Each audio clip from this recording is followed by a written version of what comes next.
si vous saviez le nombre de lettres que je reçois de policiers et de gendarmes, c'est hallucinant. Toutes les semaines.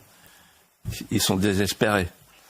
Donc il faut leur donner une parole d'espoir, mais il faut avoir l'esprit de vérité. En fait, cette décision du parquet, c'est la défaite de l'autorité et la victoire des racailles.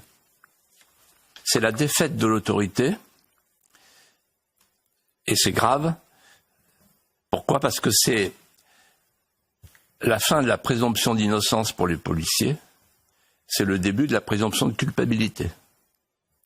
C'est-à-dire que c'est un renversement complet sur le plan juridique et sur le plan psychologique. C'est aussi la fin de la légitime défense, quand on se sert de son arme de service, puisque la définition du meurtre, c'est donner la mort volontairement. Donc là, le parquet fait comme si le policier avait donné la mort volontairement. Alors que il y a une vieille expression du maréchal de Latte, c'est à la guerre, on ne tue pas, on met hors d'état de nuire. C'est autre chose. Et enfin, l'autorité, c'est le parquet. Le parquet, c'est la société. Le ministre de la Justice aurait dû démissionner. Non pas à la suite d'une défaillance personnelle, mais pour protester, pour marquer le coup. Il n'y a pas eu un mot, en fait. Bayrou, rien. Enfin, Macron, rien. Le parquet, c'est la société, mais le parquet, c'est le gouvernement.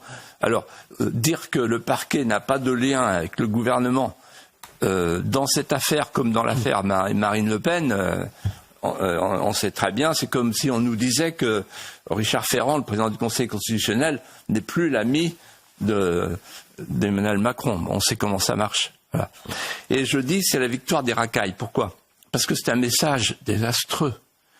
Et quel est ce message ? Ce message, c'est le privilège victimaire protégé par le président de la République qui avait dit c'est une faute inexcusable en parlant du policier, protégé par l'agence France-Presse qui est la Pravda française et qui a dit voilà c'est les violences policières.